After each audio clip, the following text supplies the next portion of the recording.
الرحيم.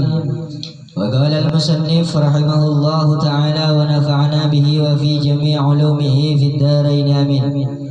وقال رب اشرح لي صدري ويسر لي أمري واحلل عقدة من لساني يفقهوا قولي.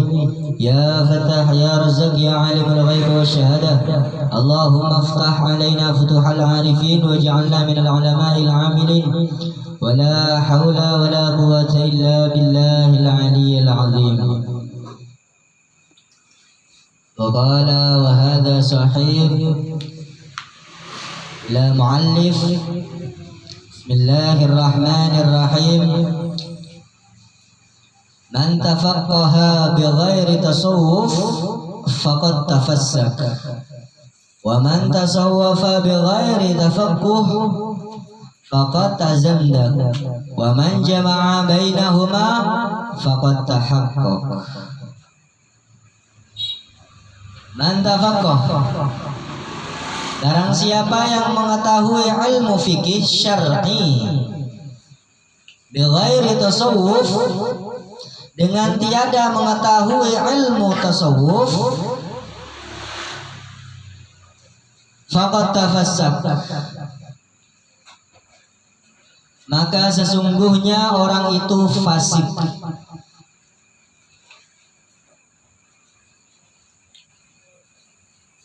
Wa man jama'a bainahuma faqad tahaqqaq,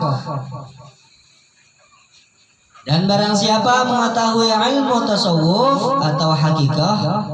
Tasawuf itu sama hakikat beda tipis, kalau di sini disamakan, padahal artinya itu beda. Tasawuf, hakikat itu beda sedikit, cuma hampir sama saja.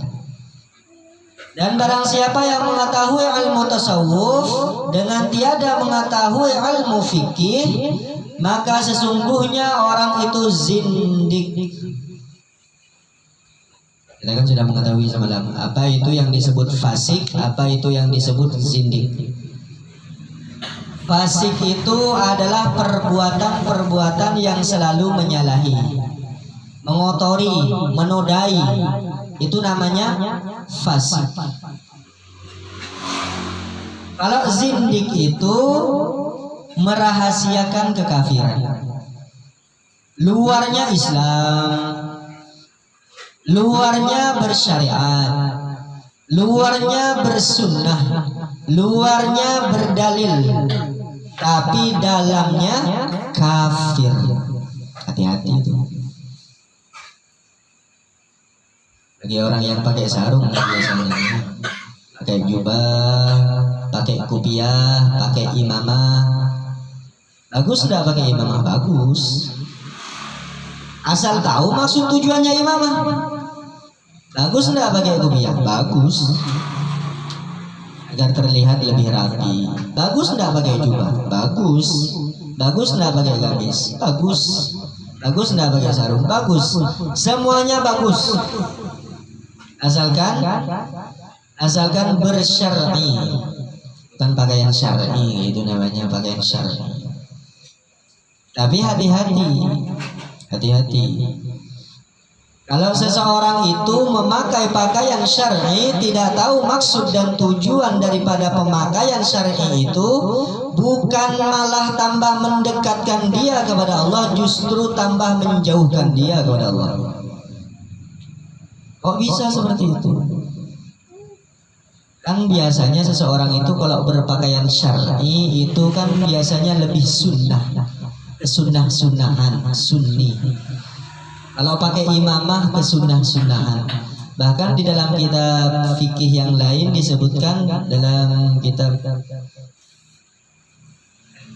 Fathul Mu'in disebutkan, dalam kitab Fathul Mu'in itu kitab syar'i fikih.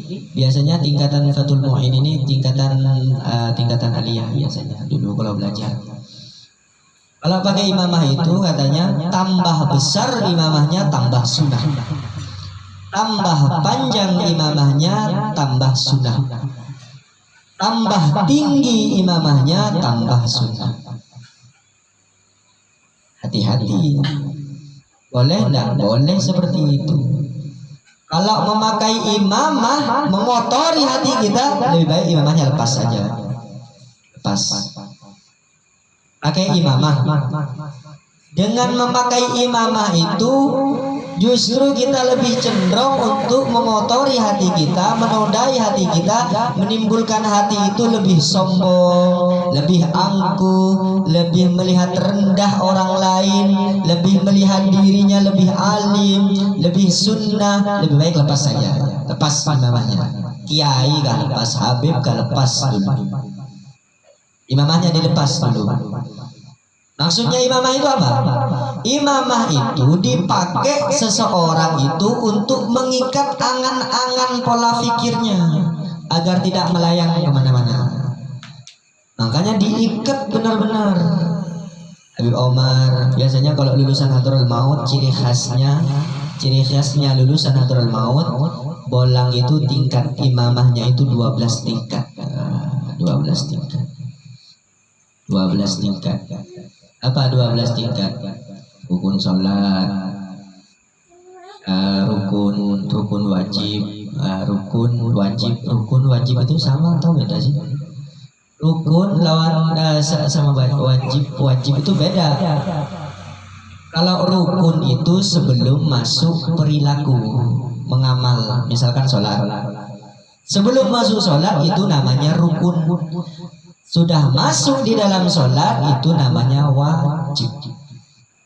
Makanya kalau sudah masuk waktunya sholat wajib dikerjakan, kan seperti itu.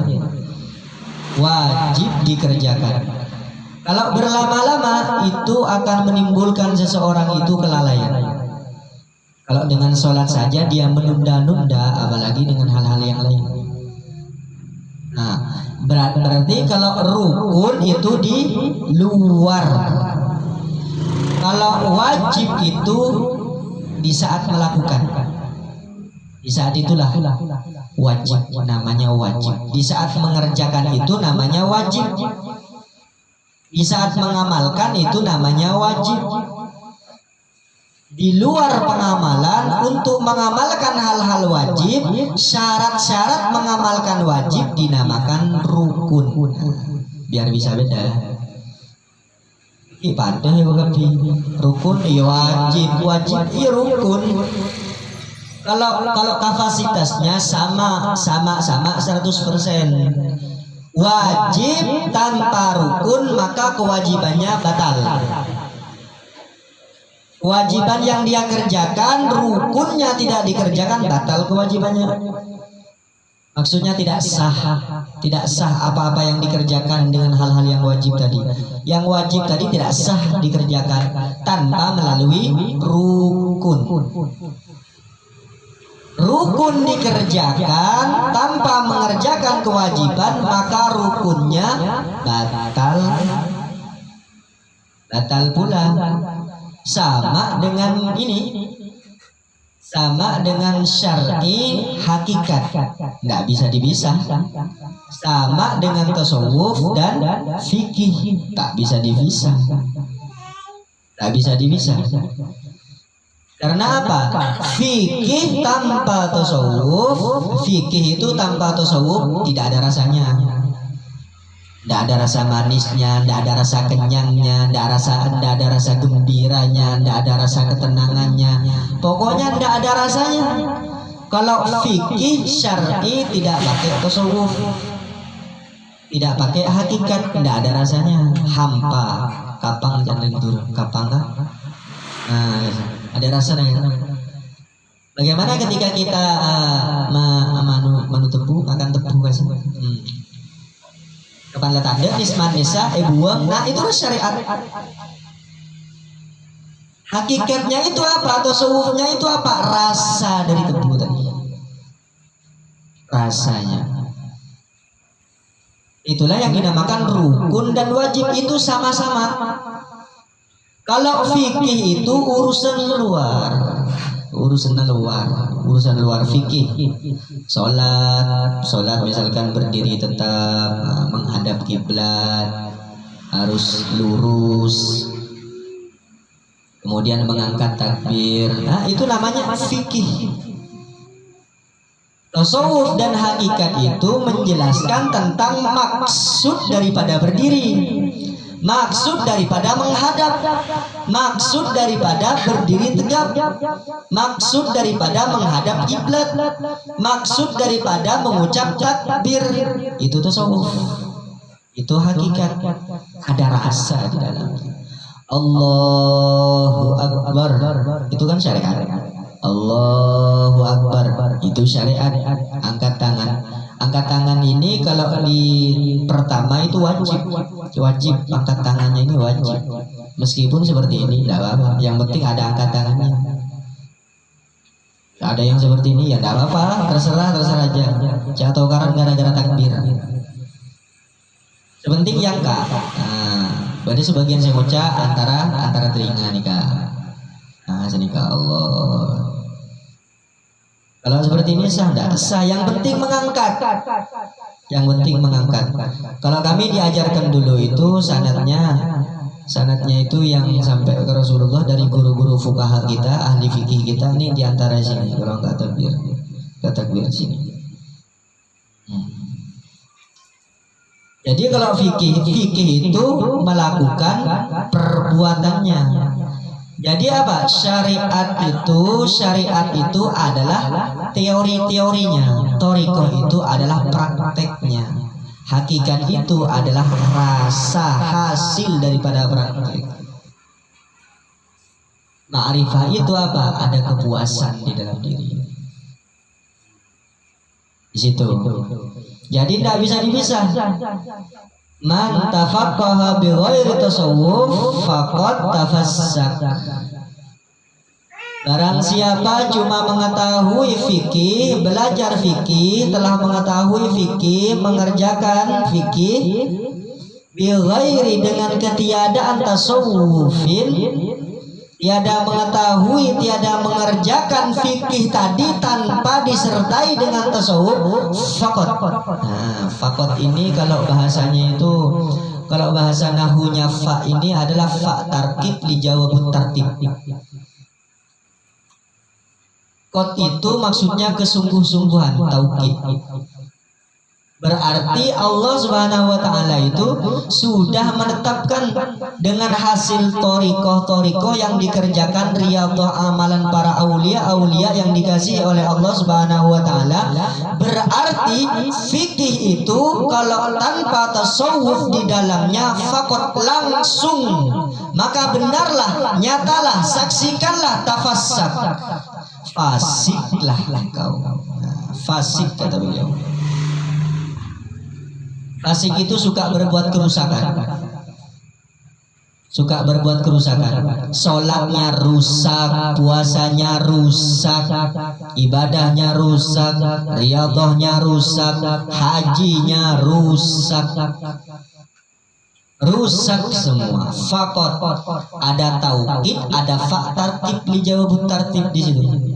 Jadi langsung di saat dia mengerjakan fikih, mengerjakan syariat tanpa diiringi dengan tasawuf, di saat itu pula rusak syariatnya.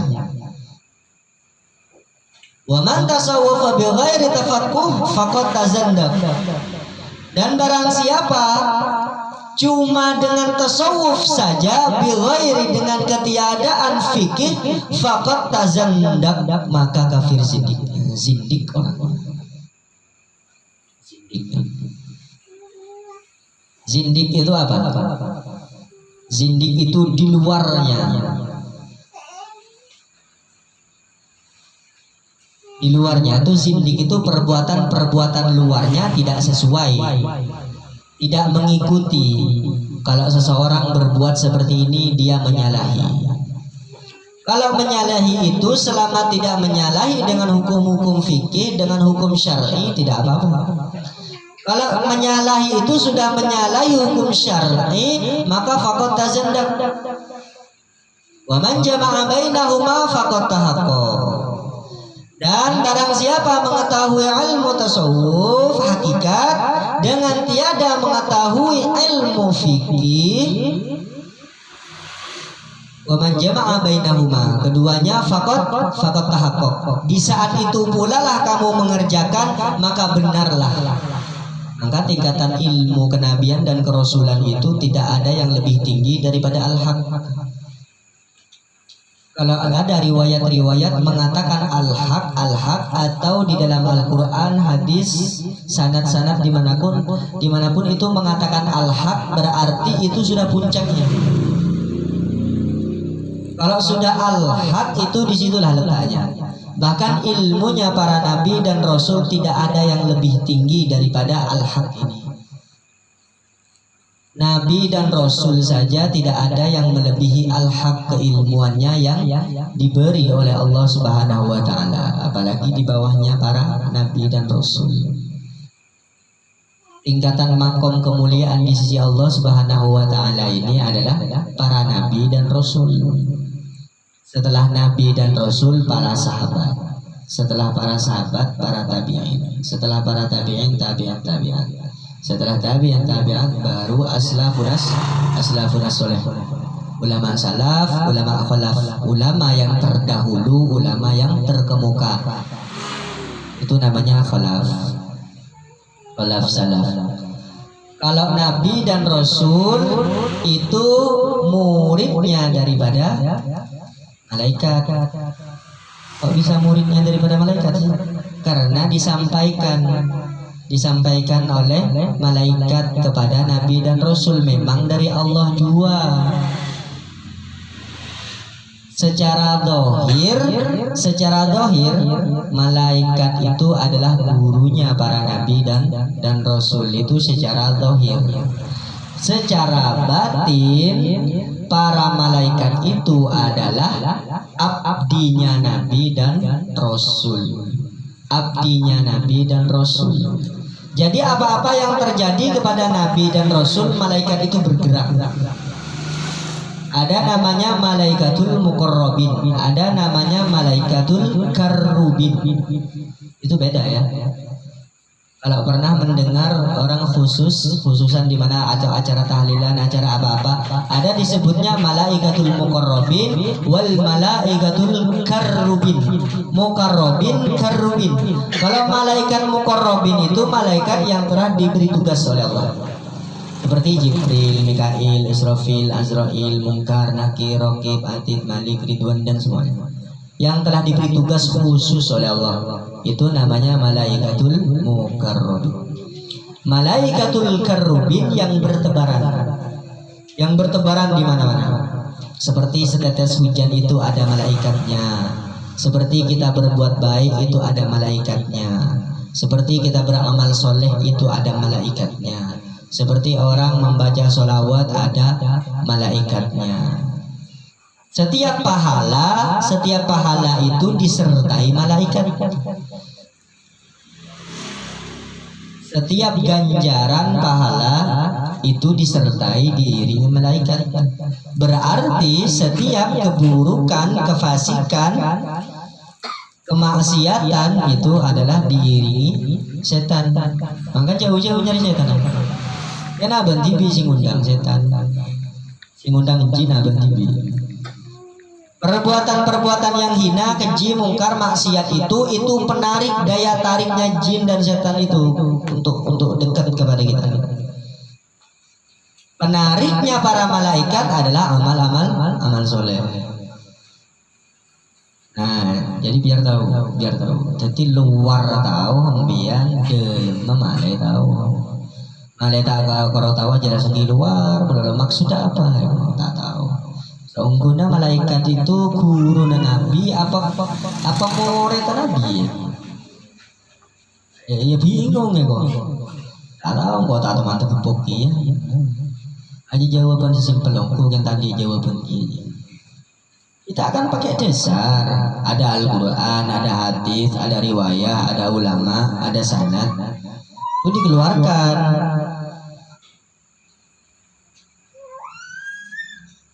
Nah, sama itu di sini. Kalau luar itu tanpa dalam, maka syariat tanpa batin, jasad tanpa ruh, tanpa nyawa, maka jasad itu tidak bisa berfungsi. Punya mata tidak bisa melihat, punya telinga tidak bisa mendengar. punya mulut tidak bisa bicara, punya otak, punya akal, tidak bisa berpikir. Berarti orang menandi masalah tak bisa berpikir, berarti rona keluar dari otak. Maki odi tapi mati, hidup tapi mati. Orang yang mempunyai suatu masalah dia tidak bisa berpikir, maka sama halnya otak dan akalnya itu sudah mati, dianggap sudah mati. Itu tanpa dalam pun tanpa luar tidak nyata. Bagaimana kita bisa mempelajari sesuatu hal yang tidak kita ketahui? Kan tidak bisa. Para nabi dan rasul tidak sejaman dengan kita. Bagaimana kita mengetahui nabi dan rasul? Biar kita tahu ilmunya sekalipun kita tidak sejaman dengan beliau. Bagaimana? Itulah yang diperlukan hukum-hukum syar'i, hukum riwayat. Jadi bulan materi itu mana payung telagi na corona. Berarti itu kan tak pakai syar'i. Cara memuliakan cara mati ya apa ya? Kan ada adab-adabnya. Kalau yang zahir namanya adab, kalau yang batin namanya akhlak. Kalau yang zahir namanya fikih, kalau yang batin namanya tasawuf atau hakikat. Kalau yang luarnya namanya rukun, kalau yang dalam namanya wajib. Bisa enggak kira-kira membedakan? Kalau selawat yang luar, kalau yang zikir yang di dalam. Selawat itu luar, zikir itu dalam. Pernah dengar enggak ada orang berkata seperti ini? Barang siapa yang mengingat Allah, maka dia syirik. Barang siapa yang mengingat Allah, maka dia syirik. Katanya seperti itu. Barang siapa yang dia ngaji, maka syirik. Barang siapa yang tahlilan, maka syirik. Nah, kalau dianya hal-hal seperti itu kan berarti seseorang itu tidak tahu letaknya. Itu wilayah batin, wilayah dalam. Kalau wilayah dalam jangan disyariatkan. Wilayah dalam ini jangan disyariatkan. Makanya syariat itu tidak bisa dikatakan hakikat, hakikat pun tidak bisa dikatakan syariat. Syariat dan hakikat itulah nyata, luar dan dalam, yang dinamakan fisirrillah, rahasia daripada rahasianya Allah. Kalau kita mengetahui yang zahir, tidak mengetahui yang batin, sirullah itu tidak akan ada, tidak akan nampak, tidak akan nyata terhadap kita. Begitu pula sebaliknya, luar tanpa dalam, dalam tanpa luar, fisirrillah itu tidak akan wujud dan nampak terhadap diri. Makanya kalau seseorang itu kalau sudah luarnya dia kerjakan, batinnya hanya dia dan Allah yang tahu, maka fisirillahnya itu khusus kepada dirinya pribadi. Akan diberi sesuatu oleh Allah, keistimewaan yang diberikan kepada khusus dia dan tidak diberikan kepada siapapun. Kalau dia mampu bisa menyimpan. Fisirri itu, batin itu tambah rahasia, tambah murni. Tambah dirahasiakan, tambah murni. Jangankan di bidang wilayah hakikat, tentang wilayah syariat saja, wilayah hubungan wilayah syariat saja, kalau kita merahasiakan tanpa diketahui itu bahkan lebih afdol. Makanya kalau dipilih sholat itu dilihat oleh manusia, makhluk, masyarakat, atau tidak dilihat oleh masyarakat, afdolnya yang mana? Afdolnya yang mana? Afdolnya yang tersembunyi. Tapi kalau masalah urusan yang 5 waktu, setidaknya itu yang afdol. Yang afdol sebaik-baiknya keafdolan yang 5 itu adalah bersama. Nah, kecuali kita punya urusan, punya hal-hal lain, baru kita nanti sholatnya itu rahasia tanpa diketahui makhluk. tanpa diketahui oleh masyarakat. Kalau lebih afdolnya, kalau yang 5 waktu itu lebih afdol yang ke masjid, yang berjamaah itu lebih afdol. Lebih afdol. Kalau yang sunnah lebih afdol disembunyikan. Kira-kira tidak ada yang lihat, masuk dalam kamar, tutup, kunci, bojang jadi. Pokoknya lah ngalak 1000 rakaat, 100 rakaat terserah. Lebih afdol daripada saya ketele kalau saya luar nganika. Saya luar nganika deki bojang sunnah ketele orang itu tuh orang afdol. Yang kau tanya dia genceran rek, kan gitu. Kau tanya dia genceran, kau tanya dia surga. Loh, jalan lah jua. Mun banyak jinna, banyak syaitan, ambian tak kira depan. Ambian pada tak kira depan. Makanya jalan harus taqarrub ilal malaikah dulu. Harus daya tariknya malaikat itu harus menyertai kita dulu. Harus kebaikan-kebaikan yang zahir ini harus wujud dulu. Kalau ingin musyahadah terhadap Allah Subhanahu wa taala. Musyahadah kepada Allah Subhanahu wa taala itu tidak bisa dengan dilihat dengan mata batin, tidak bisa. Tidak bisa pula dilihat dengan mata zahir. Yang disebut musyahadah. Dua-duanya ini beriringan berjalanan, itulah yang dinamakan taqarrub ilallah. Dekat kepada Allah. Jadi jangan suka dipisah-pisahkan antara keduanya. Fikih saja tanpa hakikat fasih. Tasawuf saja hakikat saja tanpa fikih zindik. Ada hakikat, ada syariat. Syariat mengerjakan syariat langsung iringi dengan hakikat, itu yang faqat tahaqqaq benar. Maka barang siapa yang mengetahui ilmu tasawuf, sesungguhnya dengan syariat itu, syariat dengan tasawuf itulah yang sebenar-benarnya. Orang yang sebenar-benarnya di sisi Allah Subhanahu wa taala, orang yang tahqiq, yang benar, telah benar dia mengerjakan sesuatu. Maka disitulah baru syahadatnya benar, sholatnya benar, puasanya benar, hajinya benar, syahadatnya sah, sholatnya sah, puasanya sah, zakatnya sah, hajinya baru sah. Makanya dimulai dengan syahadat dulu. Syahadat itu apa? Penyaksian. Penyaksian yang luar maupun penyaksian yang batin, yang dalam. Penyaksian yang luar apa yang seperti ini? Penyaksian yang luar. Ketika selalu melihat makhluknya Allah, selalu memandang kebesarannya Allah. Ketika ketiadaan makhluk, diam sendirian, selalu merenungkan dengan kebesaran Allah di dalamnya. Jadi luar dan dalam harus beriringan. Luar tanpa dalam maka tidak berguna. Dalam tanpa luar tidak musyahadah, tidak nyata. Tidak nyata terhadap wilayah banyak, umum maupun tidak nyata terhadap pribadinya. Sama-sama tidak nyata itu. Jadi gabungkan keduanya.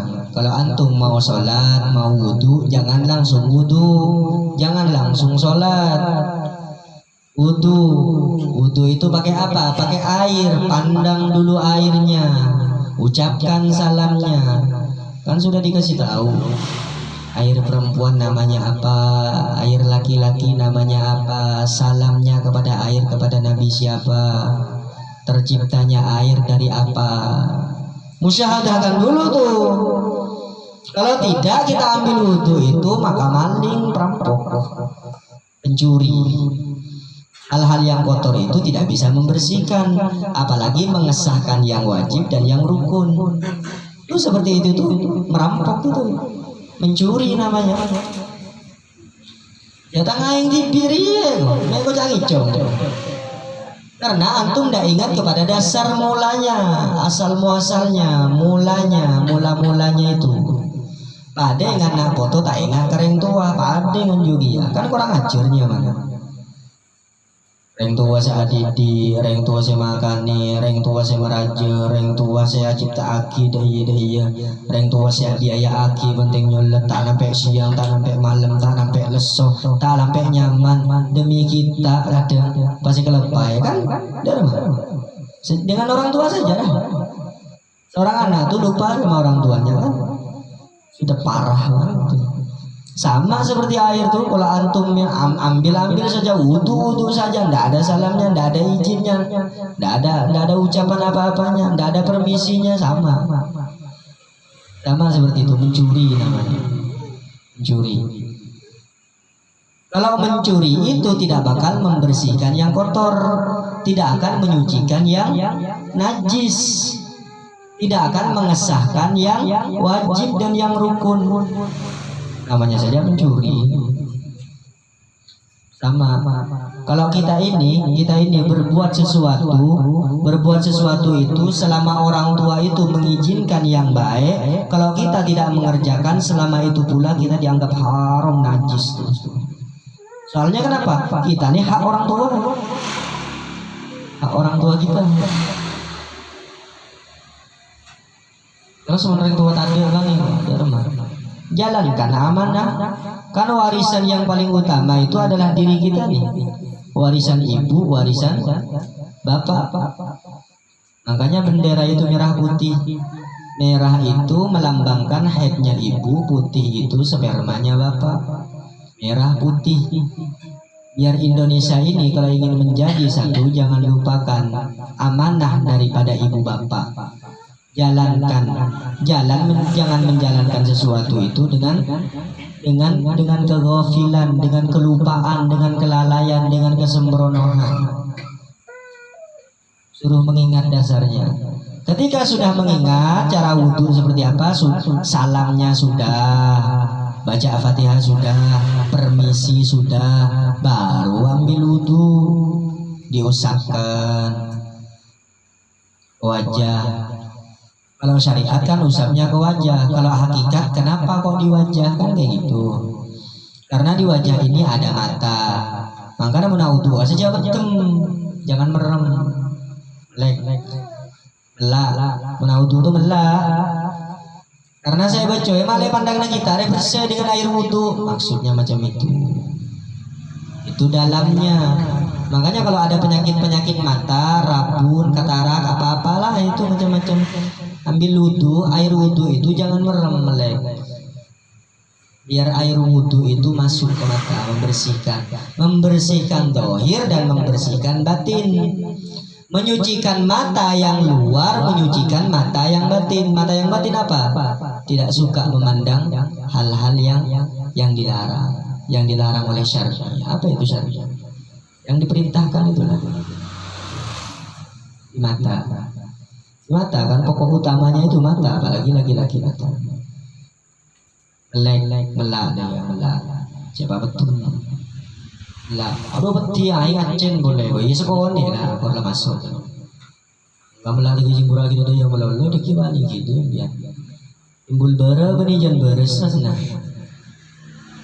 Aing acen pikir dibi lah bagian cewek tergen aing acen nih gua boleh ya mau aing acen nunggu kena dia sekalian cokom dia mau aing agak nyaman ya belah kan pikir dibi ada yang anak-anak di gula kadang ya ajar ya utuh ya ajar mau utuh rasanya cuma gula kan enggak mah utuh itu sampai dilebihkan sedikit ke siku pas ke lambin saya percaya kan pergeluh mek becang lambin yo ya kalau atas cengkol le gua ya maksudnya ke lambin saya percaya gini nah kan tergeluh polos geluhnya menakan wajar mencana anak umur ketong bolo belum bolo itu sedih kan dia sedih lah kira-kira di rona jarang kira-kira si bagus.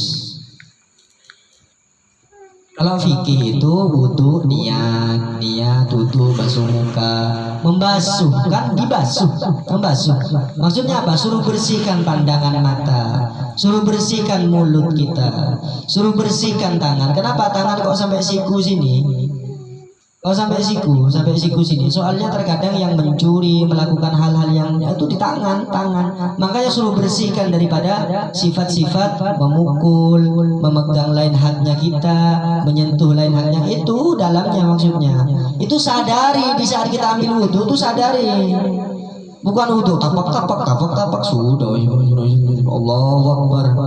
Apa saya golek? Kita doa alhamdulillah mereka jangan. Jadi jangan manis tak resah hasilnya tak itu tak salah.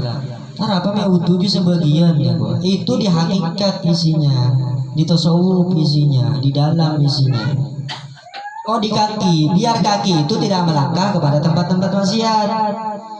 Biar kaki itu tidak melangkah kepada tempat-tempat yang tidak bermanfaat.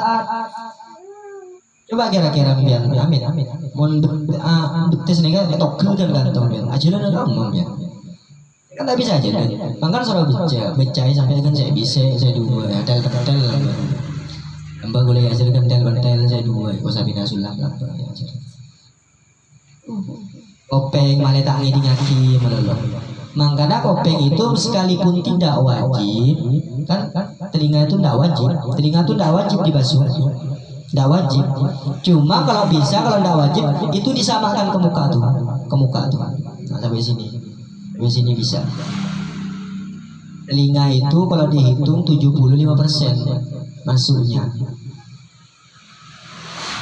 Makanya kalau menurut karangan kitab Syekh Abdul Qadir Al-Jailani, kalau ambil wudhu itu setelah telinga ini di pundak belakang. Setelah telinga pundak belakang sini, terus putar keliling sini, ya udah iya, nah sini budi, soalnya dina kita apa, nanggung beban kadang, maksudnya apa? Maksudnya biar beban kita longgar, biar ringan. Habis itu muter ke sini, terus ke bawah ke dada.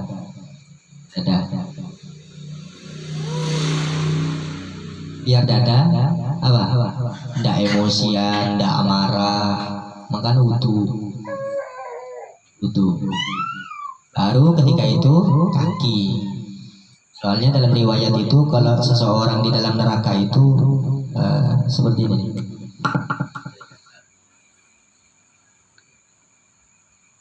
Itu di dalam neraka.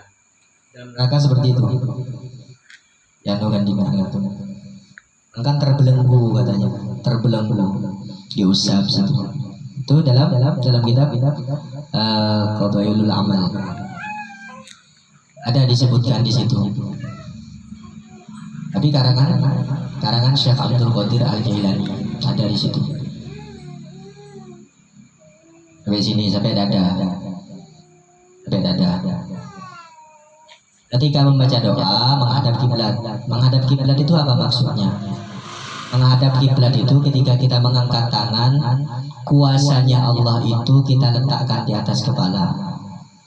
Perintah Allah itu kita letakkan di telapak kaki.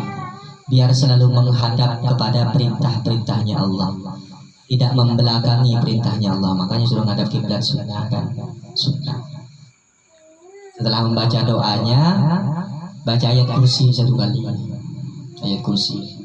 Baca inna fatahna lanceng. Ya kayak kebeler kelakut terserah biar burai potau gerak motor kas lekas. Ya tak apa-apa. Lepas wudu mari lah makan.